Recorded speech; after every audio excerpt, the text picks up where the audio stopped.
In the middle of the ocean, there once stood a lonely lighthouse. For 20 years, a man named Thomas Hale lived there completely alone. His job was simple. Every night, he kept the lighthouse light burning so ships wouldn't crash into the rocks. Most nights were quiet.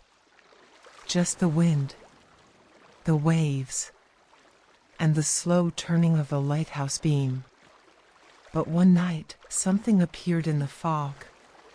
An old ship, drifting silently toward the island.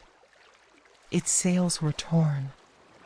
Its deck was filled with motionless figures. And when the lighthouse keeper looked through his telescope, the ship vanished. But the bell that came from it did not.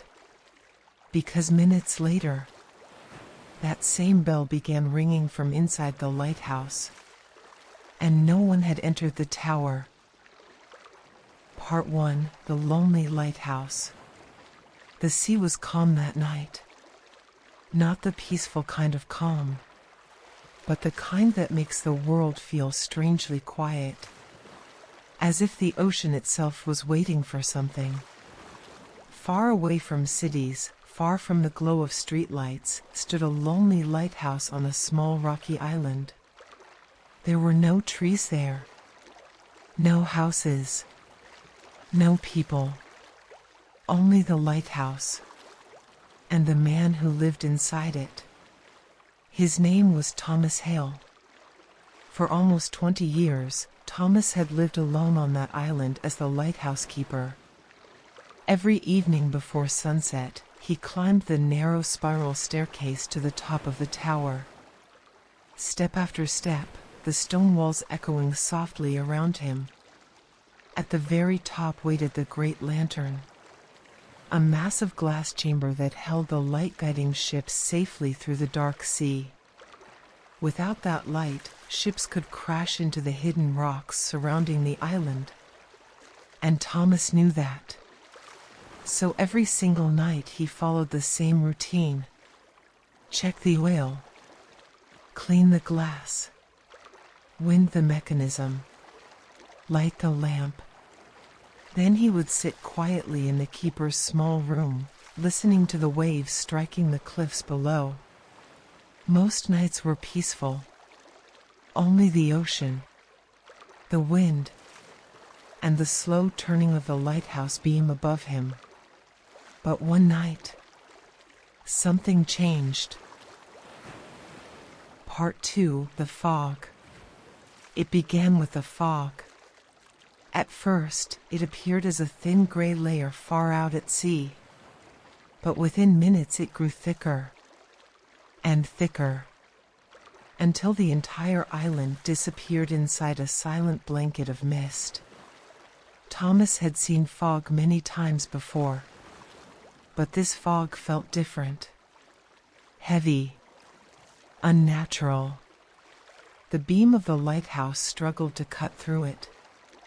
The powerful light turned slowly, glowing softly inside the gray darkness. Thomas poured himself a cup of tea and sat near the window. The ocean was invisible now, just endless fog. Then suddenly, he heard something. A sound drifting across the water. A bell. Faint. Metallic. Slow. Thomas frowned. Ships sometimes rang bells in the fog to warn others of their position. But no ships passed close to the island.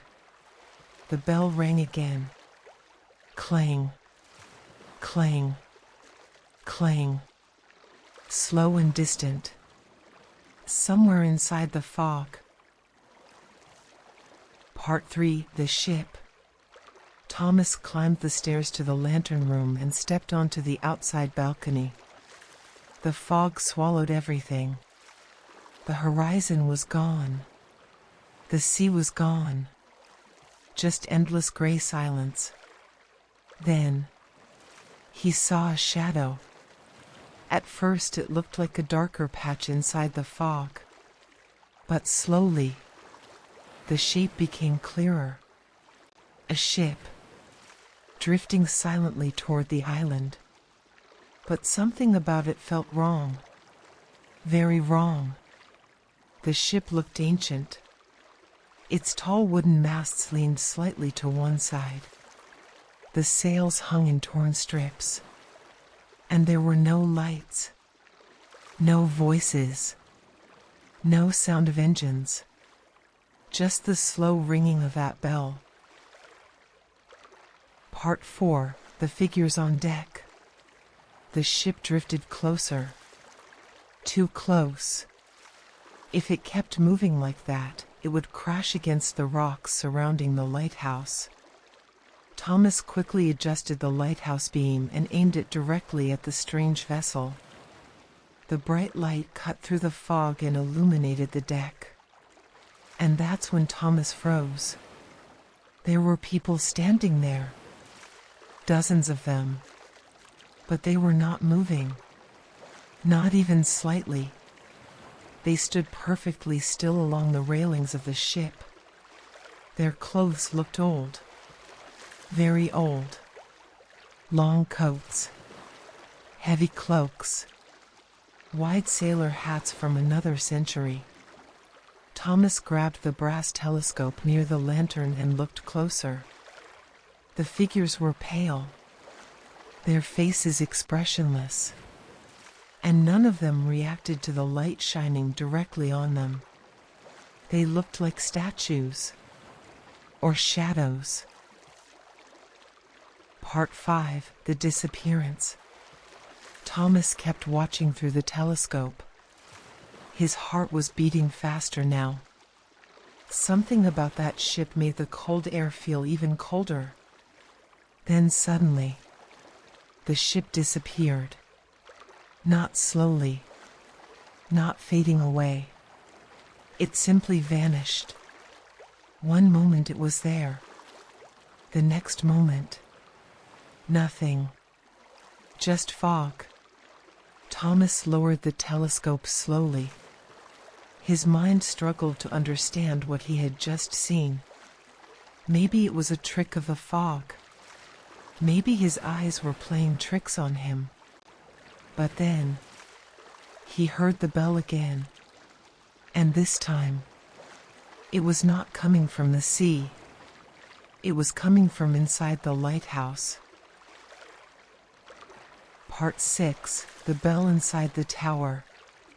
Thomas turned slowly toward the spiral staircase. The bottom of the tower was dark.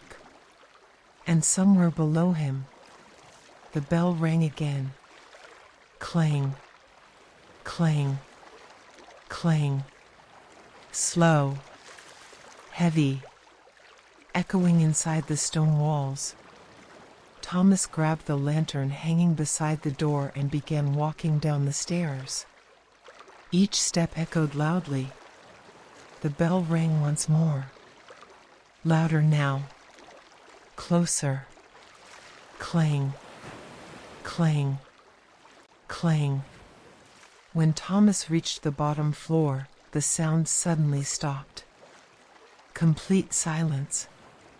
The door leading outside was still closed.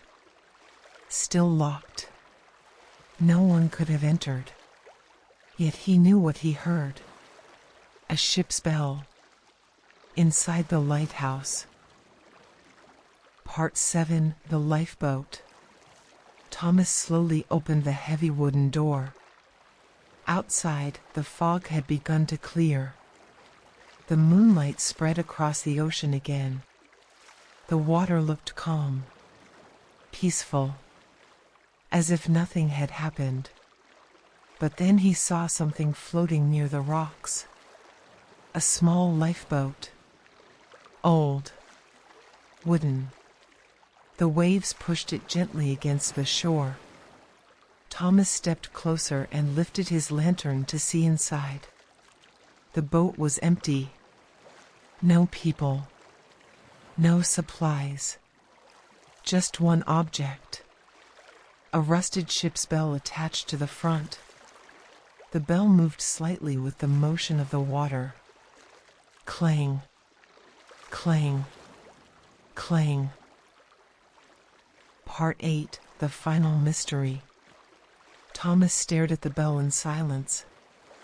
Then slowly he turned his head toward the lighthouse. And something made his stomach tighten. The great lantern above the tower had stopped turning. The beam of light was frozen, pointing directly at the dark ocean, as if it was watching something far away in the distance, waiting for something to return. And years later, fishermen sailing through those waters told strange stories. On quiet nights, when the fog rolls across the sea, they sometimes hear the sound of a bell ringing near the old lighthouse. Slow, lonely, echoing across the water, as if the keeper was still there, watching the sea, making sure the light never goes out. And perhaps somewhere out there, far beyond the reach of the shore, the sea still remembers that strange night. The night when a ship appeared out of the fog. A ship filled with silent figures. A bell that rang where no one stood. And a lighthouse keeper who never truly left his post. So tonight, as the ocean rests beneath the quiet moon, and the waves whisper against distant rocks, imagine that lonely lighthouse still standing in the darkness, its beams slowly turning, watching the endless sea, guiding ships safely through the night. And somewhere in the fog, a bell rings softly, clang, clang, clang. Good night.